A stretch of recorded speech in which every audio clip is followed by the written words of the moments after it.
કેવું છે ઓવરઓલ, તમે ક્યાંથી આયા અને આપણે જે બધી ટ્રીટમેન્ટ કરી, walks in with the tooth, walks out with the tooth, તમે દાંત પાડીને ઇમ્પ્લાન્ટ મૂક્યા અને બધું કર્યું, કેવું રહ્યું ઓવરઓલ એક્સપિરિયન્સ, ગમની ટ્રીટમેન્ટ કરી? હું યુકેથી આવું છું અને મારો overall experience is very good.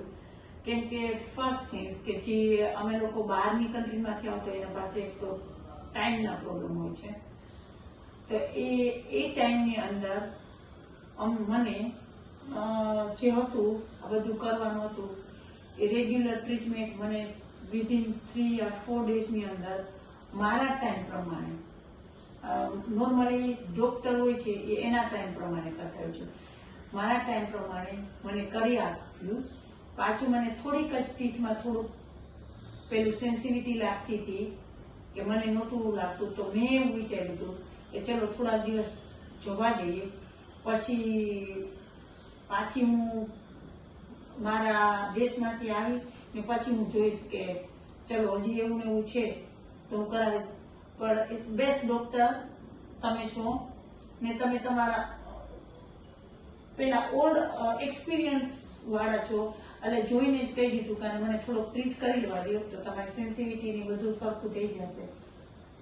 તો એ બી થઈ ગયું. ને બીજા ડોક્ટર હું તો ગઈ નથી, પણ મેં મારા બધા કલીગ્સ ને એની પાસેથી સાંભળેલું છે, એ લોકોએ બધા બીજા ડોક્ટર આગળ ગયેલા છે, તો એ લોકોના ટાઈમ પ્રમાણે ચાલે છે. આ ટ્રીટમેન્ટ છે એ ઓવરઓલ એ લોકોને 23 ડેઝમાં એ લોકો કરે છે. they don't bother કે we are coming from the out country. પણ જે કરી દીધું છે બેસ્ટ. ને મેં ઘણાને પૂછેલું બી હતું, બી ઓનેસ્ટ, કે આ ટ્રીટમેન્ટ કેટલામાં થાય છે. એ લોકો આનો પ્રાઇસ બી ડબલ લે છે, તો ઇટ્સ રીઝનેબલ પ્રાઇસ. એને એવું નથી વિચાર્યું કે ઓકે આ લોકો બહારની કન્ટ્રીમાંથી આવે છે તો ચલો એને થોડી કઈ ખબર હશે. તો એ બી ઇઝ ગુડ એક્સપિરિયન્સ કે ઓનેસ્ટી છે, ઓલ્ડ એક્સપિરિયન્સ છે તમારી પાસે ને બેસ્ટ ટ્રીટમેન્ટ છે. પ્રાઇઝિસ માટે તમે એક વસ્તુ અશ્યોર કરી શકો કે તમે ડોમેસ્ટિક પેશન્ટ હો કે એનઆરઆઈ હો કે ઇન્ટરનેશનલ હો, તો ચાર્જિસ બધા માટે ફિક્સ સ્ટિપ્યુલેટેડ છે.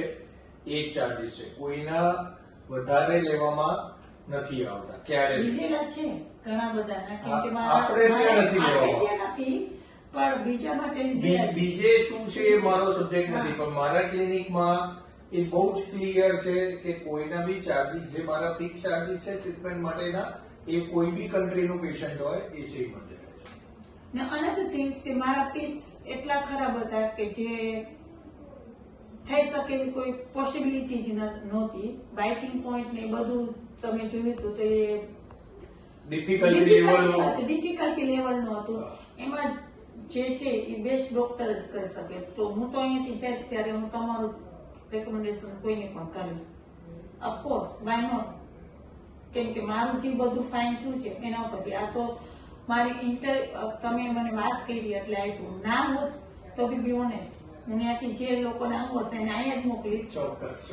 Definitely. I am so happy for everything. Thank you.